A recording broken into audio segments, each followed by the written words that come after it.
This is Brent of the Brookbush Institute, and in this video we're going to go over a joint-based manual therapy technique. If you're watching this video, I'm assuming you're watching it for educational purposes and that you are a licensed professional with joint-based techniques within your scope. That means osteopaths, chiropractors, physical therapists, you're probably all in the clear. Physical therapy assistants, athletic trainers, massage therapists, you need to check with your governing body in your state or region to see whether this is within your scope of practice. Personal trainers, this is definitely not within your scope of practice. Of course, all professions could use this video for purely educational purposes to help with learning biomechanics, anatomy, and of course, palpation. In this video, we're going to go over posterior to anterior mobilizations for the cervical spine. Now that's unilateral posterior to anterior mobilizations, which I think you guys will find is the workhorse of all of the mobilization techniques we use for the entire spine. I'm going to have my friend Melissa come out. She's going to help me demonstrate these techniques. The first thing I'm going to talk about is setup a little bit. We're going to have Melissa face down in the face cutout here, and just so that we save her more sensitive cheekbones, remember we're going to be pressing down on her neck, which means we're going to be pressing her down into the table a little bit.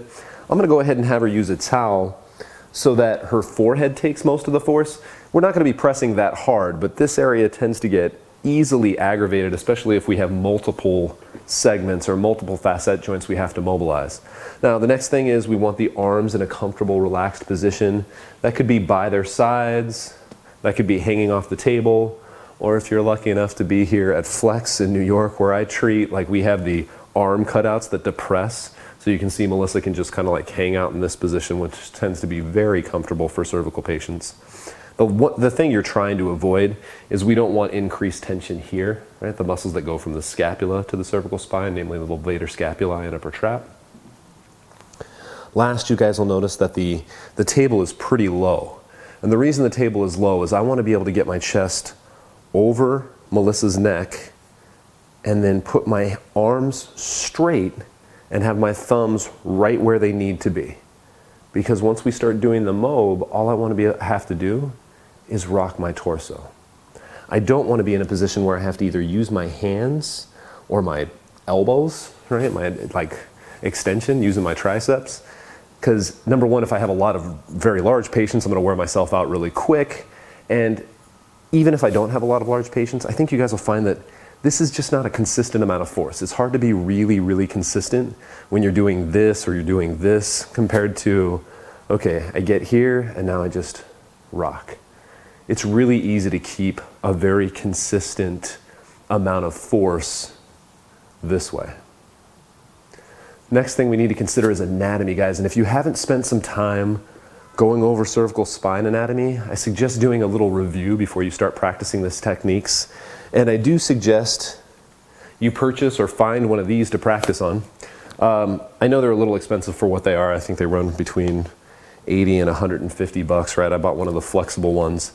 And let me explain why. I know this and this aren't exactly the same, but this is a close facsimile to the bones and joints of the cervical spine.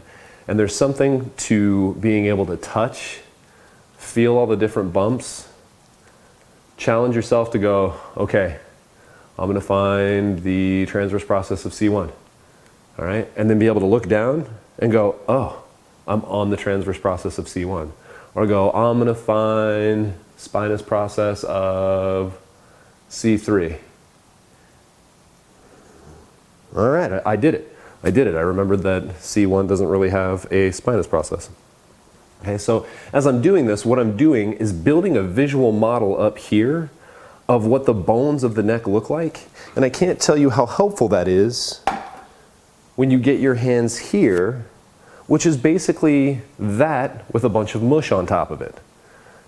It's not exactly the same. I'm not saying it's exactly the same, but I think it's going to help you guys as a learning tool that once you get your hands in here and you can get through the soft tissue, you get better at feeling through the soft tissue, you'll start being able to match up your visual model with what's actually going on here a lot quicker.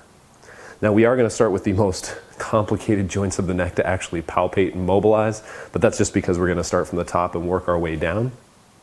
So let me show you guys how to palpate C1 and then how we're going to mobilize C1, CO, or the atlo-occipital joint. So if you guys feel the back of the skull and then take the back of the skull towards the ears and find that little point known as the mastoid process, right? That's like right here, guys. And some of you guys have felt your mastoid processes before. They can be a little tender to poke on. And you guys are going, what does that have to do with the cervical spine? Well, if you go just inferior to your mastoid process, you can actually feel it on yourself. Like you run into like two hard things sticking out this way. That's actually the transverse process of C1, right? So find that on your patient and then look down, and I want you to draw an imaginary line between your two fingers. Right? A little horizontal line between your two fingers, and think C1's right under that. All right, so I know C1 is right under that line. And then if you can remember that the atlo-occipital joint tilts towards the person's eyes, you can think, okay, if that's C1, I need to go just above C1 so that I can get on that AO joint, and I need to push in this direction. So what I'm going to have you guys do is trade your index fingers, which you will probably be palpating the transverse process with your pinkies. Lay your fingers over right where you think C1 is, and then think, okay, which side am I going to do? I want you to put your thumbs where these two fingers were. So if I had just laid down my fingers like this over C1, I'm now going to put my thumbs right over where my middle and fourth finger were on one side, and then I'm going to try to push up towards the eyeball, and I think you guys will find that as you gently push in and kind of give a couple test presses, you'll feel that joint move a little bit. Now I actually find this position a little uncomfortable for me, so I tend to put my thumb down on this side if I'm going to mobilize this joint, and then I use this arm over that thumb. Once again, I have kind of big hands, right? So for me to do thumb next to thumb is really tough. And then I'm just going to mobilize in the direction of her eye here, just like so. All right, so that's how I find that occipital atlas joint, right? That AO joint or COC1 joint. Now, notice guys, I went thumb over thumb. All of the techniques for the cervical spine are either thumb next to thumb or thumb over thumb. And be careful. Don't let yourself get into extension too much in your thumbs. That can ruin careers if you keep doing it. You end up with hypermobility there, and then it becomes really hard to do these techniques. And try to use both hands whenever possible so that you gain the benefit of the strength of both your thumbs rather than wearing down one. Like I'm sure I could get in here and I have enough hand strength to do it just like this, but that's going to wear me down over time. This is a much safer technique for my hands. So we have COC1, let's go C2, C3. If I look for the spinous process that's just underneath Melissa's skull, that spinous process is C2. So C1 doesn't have a spinous process. If I then drop slightly lateral and inferior, I end up on the facet joint of C2, C3. Now, you'd think, well, that's easy enough, and then I can just press down. And I know some of you guys have already figured out that I skipped C1, C2, and there's this little trick, right? So if I find the spinous process and drop off, that's C2, C3, and I can do my normal PA is C2, C3, and I can either do it this way, getting over the top, or I can do it this way, getting over the top. Right, and again, I'm thumb over thumb because my thumbs are fairly large. If you feel more comfortable this way, that's fine. I'm going to find my first resistance barrier and then push through to the end, find the end point. You guys are going to find that there's not a lot of range of motion there. Right, back off to 50%, and then I can do either my grade 3s or my grade 4s. For C1, 2, you got to remember what joint that is, right? So that's the atlo-axial joint, right? The AA joint. That joint wants to rotate. And if you just press down on C1, C2, right? Like I'm pressing down on C2 here, there's too much left because of rotation for that mobilization to be effective. So what we need to do is get to end range of motion and then start mobilizing. And the way we do that is just turn Melissa's head about 30 degrees. So she's just gonna kind of lay on one side like she'd lay on a pillow. And I'm gonna go back to that same facet, that same bump, because I was basically over the top of C2. All right, so just right here, and then I'm gonna push straight down. And then of course, retest rotation. All right, guys. So quick recap here. And once again, these are the hardest joints in the cervical spine to figure out. So if you can get these, you're in good shape. For C1 and the occiput, you're gonna go towards her eyeball, just underneath the occiput. Right, so you can go over the top this way, or you can come around to the side, and then I end up using this arm, because this arm's now facing her eyeball. This is my dummy thumb, and I can go this way. If I then find the spinous process of C2 and drop off laterally, you end up naturally wanting to drop off laterally and inferiorly a little bit. That bump was over the top of the articular pillar of C2. If I press straight down, that's actually mobilizing C2, C3, which is fine if that's what you want to mobilize. If you were looking for upper cervical rotation though, and you think that C1, C2 is stuck, then you're going to need to rotate towards and press down, right? Because I needed to take up that end range rotation, like basically turn C1 all the way like this, and then press down on C2 to get more range. Guys, that was the hard part. That was the hard part. If you got that, rewind this video, watch that a couple times. If you got that, the rest is easy breezy. So C3, now we're starting to get into mid-cervical spine. Fall off just lateral and inferior. I like to come around this side. It's just straight down. And then C4 is just one segment down again. C5, one segment down again. C6, one segment down again. Now you guys know C7 is spinous prominence, so that's right here for her. All right? And I can go right there. So I can mobilize all of those joints. There's nothing special about them. It's just, you just kind of go lateral and you end up dropping off just a little tiny bit. And I can go straight through all of these.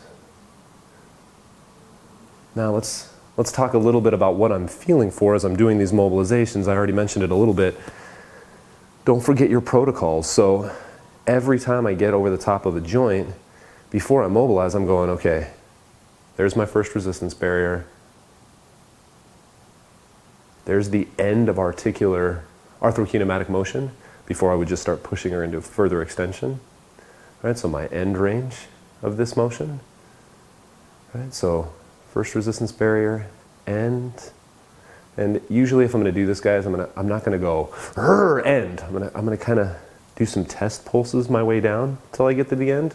See if the patient, depending on how sensitive they are, can take it. I'm gonna back off to 50%. And now I have my choice, right? I can either do larger amplitude grade 3s going from first resistance barrier down to 50% or maybe just a little beyond 50%. Or I can do my grade 4s, which are a little bit more intense because I'm going to start at 50% and do small amplitude or go even deeper as I need to. Right? So get here, 1 to 2 oscillations per second. And I'm going to keep going probably for 30 seconds or more until I feel a change in tissue sensitivity. Or not tissue sensitivity, I guess is the wrong word. Maybe malleability, tissue density. I'll feel like it's easier to move the joint. How does that feel, Melissa? Feels good? Now we do have to be very careful. With the cervical spine, we are as likely to end up with a hypermobile segment as we are to end up with a hypomobile segment. And I think we get into the unfortunate habit of going diagnosis, modality, right? That's how we treat, right? Cervical pain, mobilizations is what fixes it. And we have to keep in mind that that's not very good logic. Mobilizations are to increase mobility. And if somebody has pain because they're hypermobile, then we could be making the problem worse. And the unfortunate thing is a hypermobile person sometimes feels very tight because they end up with a lot of spasming and increase in tonicity in those extensor muscles. So it is very important that as you're doing these mobilizations, unless you've been with this patient for a long time and tried this before, I would do one facet joint, have them sit up and redo my tests, right? See if that reduced their pain, increased their range of motion. If it increased their pain, I'm heading in the wrong direction. It could mean that I chose the wrong facet, that I mobilized the hypermobile facet rather than a hypomobile facet. It could also mean that mobilizations maybe aren't the most appropriate thing to start with, and maybe we should back off and start thinking about maybe this person needs more of like exercise first, stability exercises first, or maybe I need to leave the neck alone and maybe treat out the upper thoracic spine, and I see if I can get some good progress that way, let their neck calm down before I come back to these more aggressive techniques that directly affect where they're having pain. All right, guys, so just to review here real quick, CO, C1, 2 is just off that first spinous process, or C2, C3 is just off that first spinous process you feel. If I rotate 30 degrees, C1, C2, all of the other cervical facets feel like little bumps. You're getting it right over what is called the articular pillar. And when you look at the spine, the cervical spine, all they're talking about with the articular pillar is the facet joints stack up in such a way that they feel like pillars on either side of the spinous process.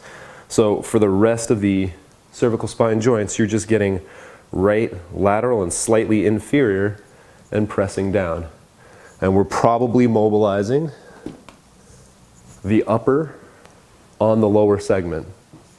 And you guys can just think about that as you go through and feel each one of these bumps, right? That's connected to the spinous process as you try to loosen up all of those cervical facets. Guys, stay tuned for your close-up recap. Now for the close-up recap, all of the palpations and the various ways to do these UPA mobilizations for the cervical spine, which is a little complicated. We're going to go ahead and start from the top and work our way down again. You're going to find the mastoid process, which is this little bump I think you guys can see sticking out right here, right behind Melissa's earlobe. And then if you go just below that, on either side of her spine, you'll feel these two things sticking out like so, right? And those are her transverse process. And then if I put my pinkies on those transverse process and just lay my fingers down horizontally, just underneath her occiput, my fingers are right over C1. Now, if I want to do this side over here, and I just replace my third and fourth finger with my thumbs, I'll be over that C1 joint, and then I can push down, find my first resistance barrier, right? Remember that I'm pushing down towards her eyeball. So this one's not straight on. This isn't not a straight on PA this way. It's this way a little bit. So I have to kind of push back in towards her head, and I'll find my first resistance barrier, my end range, back off to 50%. And then do either my grade 3s or my grade 4s. Now, the next one we're going to find is actually C2, C3. And if I drop off laterally and inferiorly from C2 spinous process, remember the C2 spinous process is the first spinous process we feel underneath the occiput, because C1 essentially doesn't have a spinous process. So if I go right over C2, C3, I can go ahead and do my normal straight up and down PA over that little bump I feel, essentially between C2 and C3 spinous processes, just lateral to it. Right, so that bump, again, where's my first resistance barrier, where's my end, back off to half. Now just like in the video, you guys will notice I went CO, C1, C2, C3, because to get to C1, C2, I need to turn Melissa towards me, or towards the side that I'm mobilizing, because I need to take up all that slack in the atlantoaxial joint, which wants to rotate. So if we're going to improve range of motion, we need to get pretty close to end range. But then once I get her in this position, I'm just going to go back to C2 spinous process, fall off, and do a PA. Same thing. All right, so it's not a more complicated technique. You just have to remember the little trick of taking up all of the upper cervical rotation you can. And then for the rest of the spinous process, it's just fall off, a little lateral, a little medial, onto what feels like a pillar, right? A column, or articular pillar. You can feel those little bumps, right? That little bump this way, and there's even a little bumpiness this way at each facet joint. You can just do your PAs, right? Go to the next spinous process, do your PA. Next one, as long as it feels stiff, you can keep going, or you can do one and then retest, or you could do one and then do the other side if you think it's more of like a bilateral restriction. These PAs will work all the way into the upper thoracic spine for sure, even coming over the top of somebody as I am here. You could be on the side of somebody. If you think something is unilateral, do all one side and then retest. So the rest of these segments are real easy. Just fall off this way. Find your first resistance barrier, your end resistance barrier, back off to 50%, of course 0 to 50 for a grade 3, or stay closer to 50, be a little bit more intense, and this would be our grade 4 mobilizations. As per all our techniques, assess, address, and reassess. I hope this helped make sense of these palpations for you.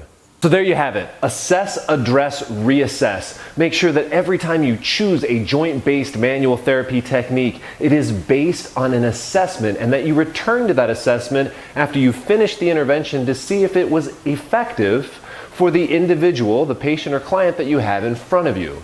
Ensure that you continue to learn your anatomy, because your anatomy is going to help you with your hand placement, with understanding what a joint can do, with understanding what you may gain from this particular technique, and of course, practice. You have to practice these techniques, hopefully not for the first time on a patient or client who just walked in the door. If you can, find a more senior instructor or a mentor to give you some really good hands-on instruction.